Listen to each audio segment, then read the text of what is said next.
दोस्तों, जैसा कि आप सभी जानते हैं कि लोकसभा 2024 के चुनाव खत्म हो चुके हैं और रणभेदी बंद हो चुकी है। लेकिन इस वक्त जो उत्तर प्रदेश और पूरे देश में जो चर्चा है वो यूपी की राजनीति की उठक-पटक है। तो इसी के सिलसिले में आज हम कुछ अहम पहलू आपके सामने साझा करेंगे। दोस्तों, उत्तर प्रदेश की राजनीति में साल 2017 के सबसे बड़ा सियासी परिवर्तन आया था। जिस राज्य में कई सालों तक सिर्फ सपा बसपा का कार्यकाल देखा और जनता ने वहां पर प्रचंड बहुमत के साथ कमल खिल गया। भाजपा की 2/3 वाली बहुमत ने सभी को हैरान कर दिया। हो भी क्यों ना, सवाल उठने लगे कि जातियों के इस सबसे जटिल समीकरण को कैसे भाजपा ने साध लिया या भेद दिया। आखिर कैसे 300 से ज़्यादा सीटें जीतने का कारनामा भाजपा ने कर दिया। उस समय मोदी लहर चल रही थी। जीत का एक बड़ा कारण ये भी माना जाता है, लेकिन एक चेहरा और था जिसने खूब पसीना बहाया। सबसे ज़्यादा रैलियां भी उसी ने की। ओबीसी समाज में भाजपा के प्रति आस्था जगाई। वो नाम कोई और नहीं दोस्तों, डिप्टी सीएम केशव प्रसाद मौर्य का था।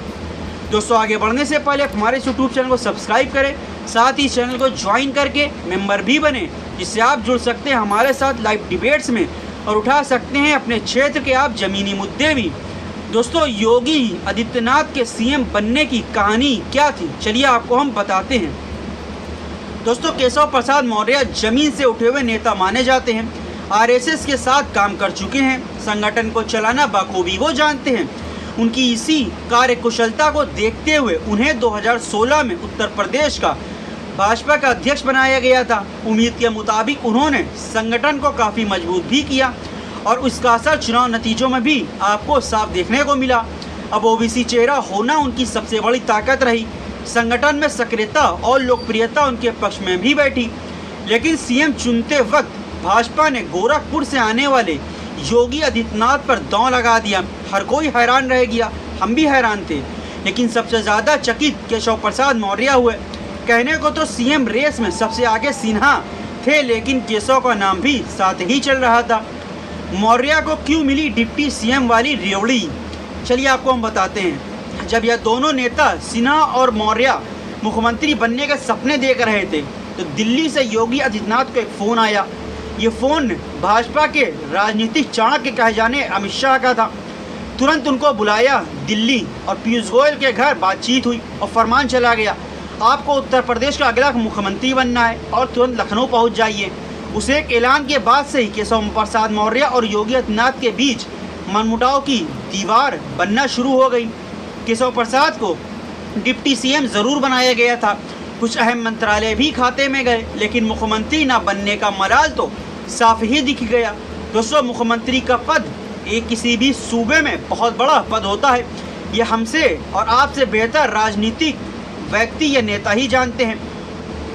जब भारतीय जनता पार्टी के पोस्टरों से गायब हुए केशव प्रसाद मौर्य जैसे गधे के सर से सींग, इसके बाद साल बीतते गए, लेकिन केशव प्रसाद मौर्य और योगी आदित्यनाथ के बीच मनमुटाव वाली दीवार ज़्यादा पिघली नहीं। कई बार ऐसा भी देखा गया कि सियासी पोस्टरों में से, भाजपा के सियासी पोस्टरों में से योगी को जगह तो मिली, लेकिन केशव प्रसाद मौर्य को आउट कर दिया गया।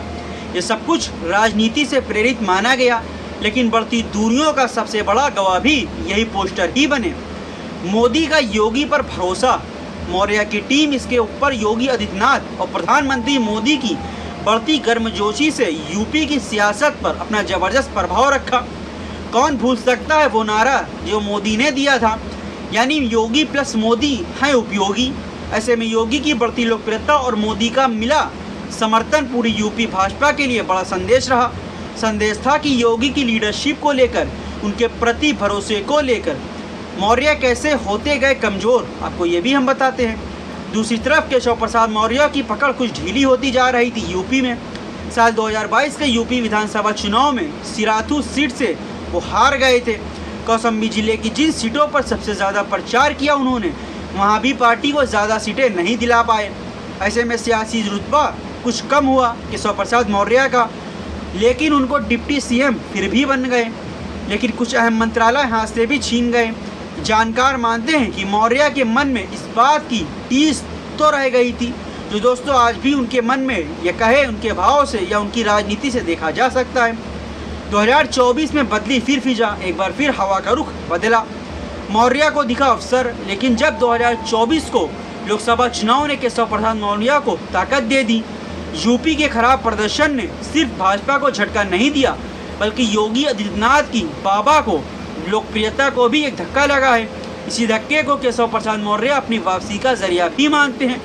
चुनावी नतीजों पर जब बैठक हुई, यानी उनकी आत्मचिंतन या कुछ दिन पहले कुछ मीटिंग हुई है, बैठक को लेकर योगी से लेकर हर बड़ा मंत्री मौजूद था इस बैठक में, लेकिन मौर्य दिल्ली चले गए। साफ था कि खिचड़ी तो पक रही है, लेकिन किस प्रकार की यह समझने में देर लगी। दोस्तों, मौर्य मारेंगे चौका या योगी से करेंगे खेल, ये तो बड़ा ही प्रश्नचिन्ह है। फिर कार्य समिति की बैठक में स्थिति और साफ हुई, जब मौर्य ने संगठन बनाम सरकार का राग छेड़ दिया। इसके बाद दिल्ली भी चले गए, नड्डा से मुलाकात कर ली। माना जा रहा है कि मौर्य भाजपा की मिली यूपी झटके के अपने लिए अवसर के रूप में देख रहे हैं, लेकिन क्या योगी इस आपदा को सही में अवसर में बदलने की कोशिश करेंगे या देंगे? कहीं फिर मौर्य की खाली हाथ तो नहीं रह जाएंगे? दोस्तों, ये तो रही आज की खबर, लेकिन एक इनसाइड स्टोरी हम आपको भी बताते हैं। सूत्रों के हवाले से ये खबर चल रहा है कि अगर भाजपा आगामी विधानसभा चुनाव में झारखंड या हरियाणा हाथ से चला जाता है तो योगी को फ़ायदा होगा, वो मोदी से सवाल कर सकते हैं। लेकिन अगर वो जीत जाते हैं तो एक बड़ा प्रश्न चिन्ह होगा। और अभी आगामी 2025 के बाद जब आरएसएस का 100 साल पूरे होंगे तो वो चाहता है कि भाजपा बुलंद तरीके से बनी रहे। दूसरी तरफ मौजूदा प्रधानमंत्री मोदी और अमित शाह योगी को किनारे लगाने में लगे हुए हैं। उनको योगी एक आंख भी सुहाने नहीं दिखते, इसलिए शायद सूत्रों के हवाले से ये भी है कि हो भी सकता है कि केशव प्रसाद मौर्य यूपी के अगले सीएम हो और योगी को साइडलाइन कर दिया जाए। दोस्तों, ये तो हम आपको खबरों में आगे बताते ही रहेंगे जैसी कोई अपडेट आएगी। दोस्तों, आपको आज का वीडियो कैसा लगा नीचे कमेंट करके हमें ज़रूर बताएं। और हाँ, ये वीडियो अच्छा लगा इस वीडियो को लाइक और शेयर करना ना भूलें। साथ ही यूपी की राजनीति पर ऐसा ही हमारे साथ जुड़े रहने के लिए आप हमारे इस यूट्यूब चैनल को सब्सक्राइब कर लें। दोस्तों, फिर मिलेंगे कुछ और अन्य राजनीतिक खबरों के साथ। अभी के हमें इजाज़त दें। जय हिंद।